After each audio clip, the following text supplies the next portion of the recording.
Hey guys, welcome back to my channel. In this video, we'll be doing questions 7 and 8 from class 11 HSC's Mathematics and Statistics Part 2. So this is chapter 5, exercise 5.1. So this is Mathematics and Statistics, Sets and Relations. So this is from class 11. In this one, you have to use Venn diagrams. Okay, so if you don't know what Venn diagrams is, this is what it looks like. Basically, for every class or every category you have in that diagram or in the question, you will have a different circle. So for example, in this one, in a class of 200 students who appeared in a certain examination, 35 failed in CET, 40 in NEET, and 40 in JEE. 20 failed in both CET and NEET, and 17 in NEET and JEE, and 15 in CET and JEE. 5 failed in all three examinations. Find how many students did not fill any examination one and failed in NEET or JEE entrance. Okay, so basically what you have to do is first, I have made three different circles: one for those who failed in NEET, one for those who failed in JEE, and one for those who failed in CET. So let this be the JEE failures, let this be the NEET failures, and let this be the CET failures. So once you have JEE, NEET, and CET over here, what you're going to do is, in a class of 200 students, 35 failed in CET. So this is 35. And 40 in NEET and 40 in JEE. So 40 failed in JEE and 40 failed in NEET. Now there are areas in which you have overlap of NEET and CET, JEE and CET, and JEE and NEET. So let's mark those. So this area of yours is NEET plus CET, which is equal to, so those who failed in NEET and CET are 20, so that's 20. Then you have those who failed in JEE and 17 in NEET and JEE. So you have JEE plus NEET, that is equal to 17 students. And then you have 15 who failed in CET and JEE. CET plus JEE, which is equal to 15 students. So now if you think overall here in this one, right, in CET, what you have is, okay, and then there's also one more wherein 5 failed in all three. So all three you have 5. So what you have in CET alone, if you see, those who failed in both CET and JEE are 15. Those who failed in NEET and CET are 20. So those who failed only in this, okay, so not just that, but you also have the 5 overlap here, correct? So if you have to do this plus this, there's gonna be 5 twice. So you have NEET plus CET plus NEET plus JEE minus this 5. So that's 35 minus 5. That means 30 students here. So those who failed in CET only are equal to 5 students. Correct? Because overall there's 35, and those who failed in these are your 30 students. So what remains for only CET is 5 students. Now similarly, if you check this one, right, you have NEET ka circle. So in this NEET circle, those who failed in both JEE and NEET are 17. Those who failed in both NEET and CET are 20. 17 plus 20 is 37. But you have to also do a minus 5 here, because this 5 got considered twice, in this also, in this also. So 37 minus 5 is going to be 32. So those who failed NEET only. Okay, wait. So in this case, at 35 minus 30. Okay, yeah. So those who failed only this, that's going to be 37 minus 5, 32. So 40 minus 32. 40 minus 32 is 8 students. Now you have to find those who failed JEE only. So those who failed JEE only are going to be, this is 17, this is 15, and minus 5. That's going to be 27. So 40 minus 27 is 23. So now if you see, JEE, if you see CET only, that is this part, and this part, out of 200, how many have failed over here? 31, 36. 36 have failed in these three. Then you have a 5 here. 36 plus 5 is going to be 41. So first see, so total number of students who failed is going to be CET only plus NEET only plus JEE only plus all 3 वाले students plus अभी देखो, अगर हमने सिर्फ ये consider कर लिया, ये कंसिडर कर लिया, ये कंसिडर कर लिया और ये बीच का पार्ट कंसिडर कर लिया, ये बचता है, ये बचता है और ये बचता है, which is the overlap of CET और JEE ओनली. हाँ, ये 3 वाले काउंट नहीं करना. Overlap of CET JEE, overlap of JEE NEET और overlap of NEET and CET. अब ये कैसे करना है? अभी आपको दे रखा है कि आपका जो फॉर एग्जाम्पल ले लेते हैं नीट और JEE. नीट और JEE में 17 स्टूडेंट्स फेल हुए, बट यू ऑल्सो नो कि उसमें से 5 लोग तीनों सब्जेक्ट में फेल हुए हैं, तो 17 minus 5 is going to be 12.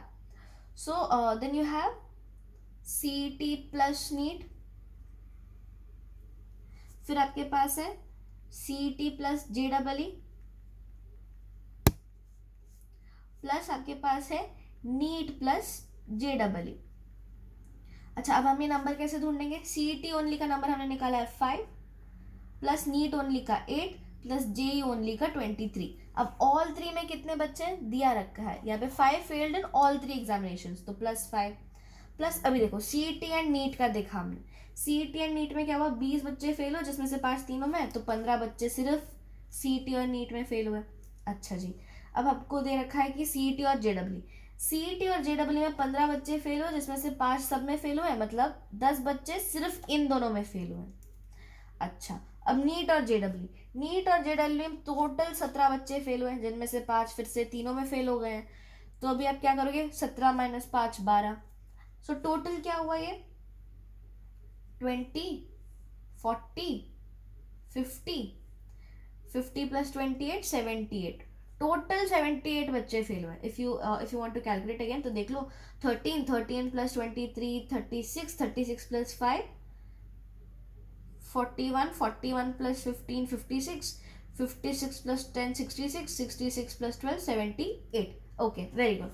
तो पहला वाला those who didn't fail in any examination, तो क्या होगा? 200 माइनस टोटल बच्चे जो फेल हुए 78, which is going to be 122. अच्छा, अब सेकेंड वाला फेल्ड इन नीट और JEE एंट्रेंस, तो या तो वो बच्चे नीट में फेल होने चाहिए या तो JEE में. How is that going to be? आपको ना टोटल JEE और नीट का ओवरलैप देखना है, या तो JEE या तो नीट. अच्छा, फेल्ड इन या तो JEE या तो नीट कैसे निकालोगे? अच्छा, तो पहली बात तो वो दोनों के एरिया में आना चाहिए, करेक्ट. दोनों के एरिया में मतलब ये 17 बच्चों में से एक, मगर इट सेज कि सिर्फ JEE या नीट, CET नहीं कहा गया है, तो आप ये 5 बच्चे हटा दोगे. So 17 minus 5 12, so 17 minus 5 12. So guys, ये है हमारा question number 7. Moving on to question number 8. So here we have question number 8. From amongst 2000 literate individuals of a town, तो ये जो हमारा स्क्वायर है represents 2000 literate individuals. 70% read Marathi newspapers, 50% read English newspapers, 32.5% read both Marathi and English. Find the number of individuals who read at least one of the newspapers. दूसरा neither Marathi and English, और तीसरा only one of the newspapers. अच्छा, तो अभी क्या करना है? हमें 7 इसे लिख देते हैं मराठी और इसे लिख देते हैं इंग्लिश. अच्छा, अगर मराठी 70% करते हैं, मतलब 70% ऑफ 2000, ओके, 70 अपॉन 100 इंटू 2000, तो कितना होगा ये? 1400. तो सिर्फ तो पूरा टोटल ओवरऑल मराठी वाले कितने हैं? 1400 लो, और 50% लो. 50% मतलब 2000 का 50% is 1000. So 1000 people are there for English. तो ये 1400 और इंग्लिश वाले कहीं ना कहीं ओवरलैप करेंगे, मीनिंग थोड़ी तो ऐसी पॉपुलेशन होगी लिटरेट लोगों की जो दोनों न्यूज़पेपर्स पढ़ सकती है, तो वो क्या है हमारी 32.5%। अच्छा 32.5% मतलब अभी निकालना पड़ेगा। सो 325/1000 इंटू 2000, 325 टू ज़ा 650।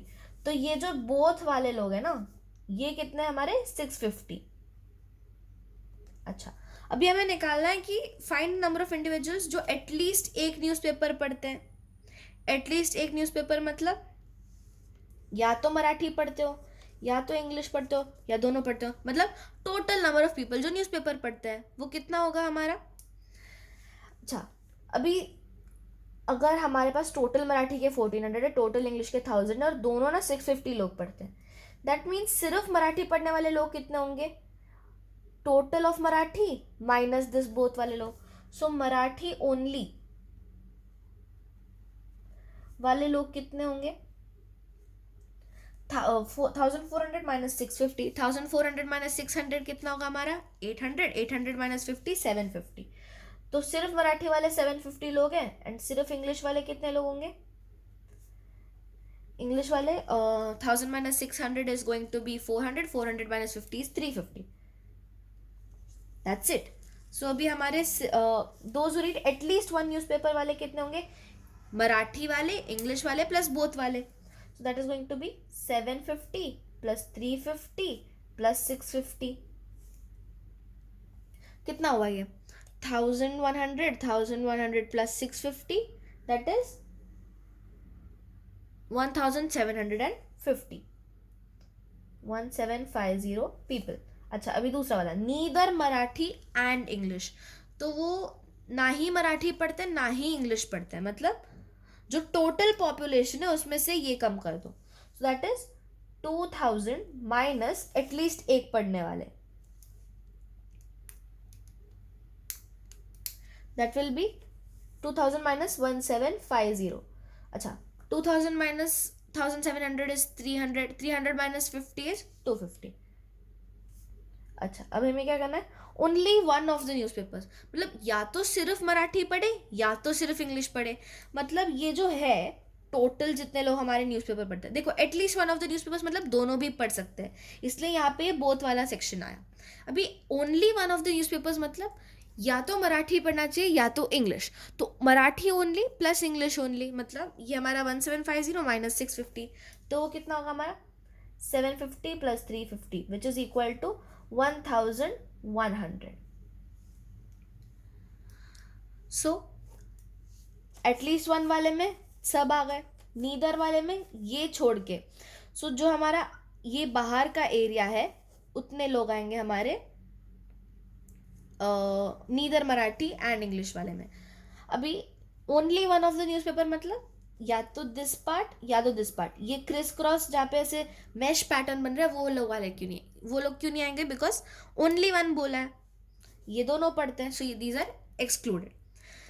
So guys, that's it for the video. Don't forget to like, share and subscribe and comment down below if you have any more queries or suggestions. Thanks for watching.